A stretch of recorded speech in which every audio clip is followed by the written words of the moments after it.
Hey everybody, it's John Thomas. Welcome back to the channel. Thanks so much for clicking on the video today. We did it! We did it! Zero cases outside of the quarantine areas.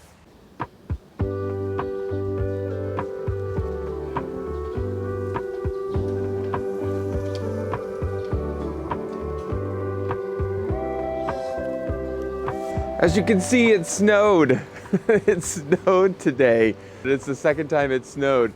The first time it snowed was definitely a lot more than this time, but perfect as the north of China prepares for the Olympics. Wow. You know, when I stop and think about how the rest of the world has decided to truly live with this virus, China continues to fight against this virus. And last week we had a huge win here in Tianjin.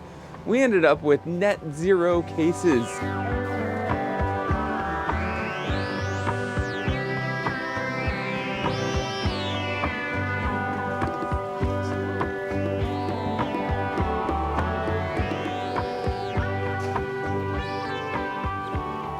$15 million people. We ended with, I think, close to 300 cases in total. We ended up having another test on that Wednesday and ended up with 0 cases outside of the quarantined area, and inside of the quarantined area, only 6 cases. I just think that's absolutely incredible. I want to say a huge thank you to all of the community members who volunteered to help support the effort, as well as nurses and doctors that came in from other cities in China to help support the effort. To get everybody tested in that short amount of time, find the cases quickly, get everybody isolated who was infected. I mean, it's pretty remarkable when you stop and think about it. So I wanted to start off the video just by saying thank you to everyone who was a part of that, because it made me feel a little bit safer.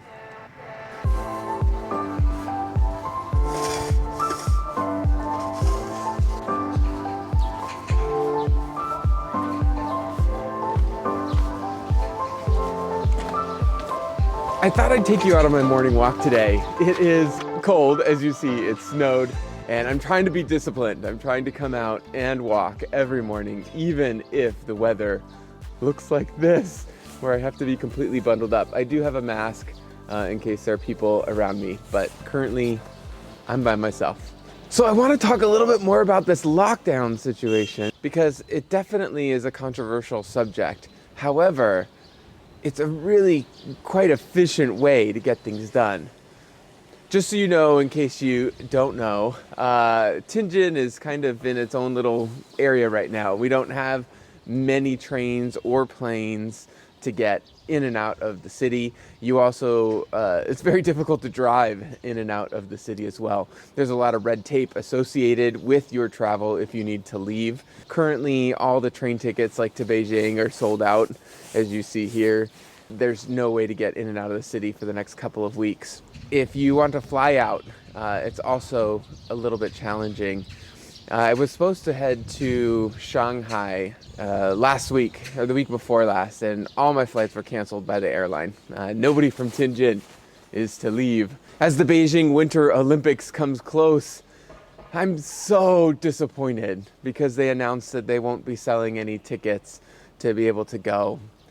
If you've been watching my channel for a little while, you know that that was a dream of mine that can no longer come true. 1, because I can't leave Tianjin, and 2, because they stopped selling tickets. Such a bummer, but we look forward. We move forward. I mean, think about the next goal. But yeah, currently, you know, we're kind of locked in this situation, meaning I can't leave Tianjin. I can walk around my neighborhood. I can go shopping. I can go to other parts.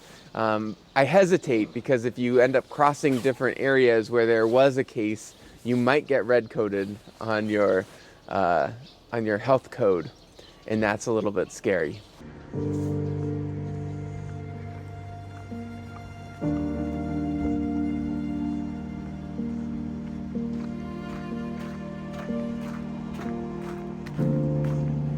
So I guess one of the biggest questions then ends up being, you know, is lockdown and isolation the right thing to do? I think a lot of times people feel trapped and that they can't move forward with their lives. You can't go anywhere, especially now, right now during Chinese New Year. This is usually when there's a mass migration of people to their hometowns. Tianjin being one of those places where there's a lot of people that come into the city because it's a lot of people's hometowns. But this year, for another year, looks like it's going to be stopped. As I look at the rest of the world, I'm super conflicted on what I would like us to do here. I appreciate the fight. 100% agree with it. That being said, I also know inevitably for China to continue to move forward, there's going to be a point where we need to start controlling and letting people into the country. So I guess that's where it kind of comes down to, what's next? We continue to fight, we continue to win, which is great. There's some great measures. There's not very many countries that I think could do this at the scale that China's able to do this at, which has been an incredible thing to be a part of, to be honest, to see it live and in person. But the rest of the world's choosing to move forward and feels like moving on. It looks like the virus is getting less and less potent. So it'll be interesting to see when China decides to stop allowing the virus to halt everything in the country. That's the next thing that's going to be really interesting to watch.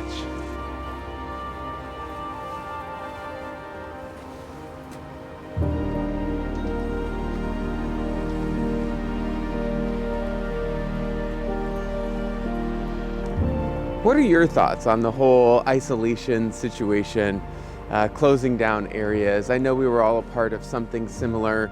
I understand that Australia also did the lockdown for some time. There's a channel I watch from New Zealand, Kai and Dee, shout out to you. They were in lockdown for several weeks, as New Zealand has a zero tolerance policy as well. So New Zealand and China tend to be on the same wavelength as far as how to control it. But I don't know what's the right answer. I know that after 2 years of this, I'm ready to move forward and move on in the safest way possible, obviously. But everybody has a different perspective. I see it in the comments. Everybody feels a little bit different. I cannot believe all the snow on the river. It's definitely cold out. Needless to say, I'm stuck in Tianjin for the next couple of weeks, I imagine, as well as everybody else. Still in some of the districts, some of the areas are closed. Some indoor dining is a little bit suspended. You could definitely do a takeaway in a lot of the restaurants in certain districts. But for the most part, Tianjin feels like normal today and this week. But we'll see what comes next. It's always interesting to be a part of this whole situation. And, you got to look on the bright side of things. If we dwell too much on the negative, that's going to get super disappointing.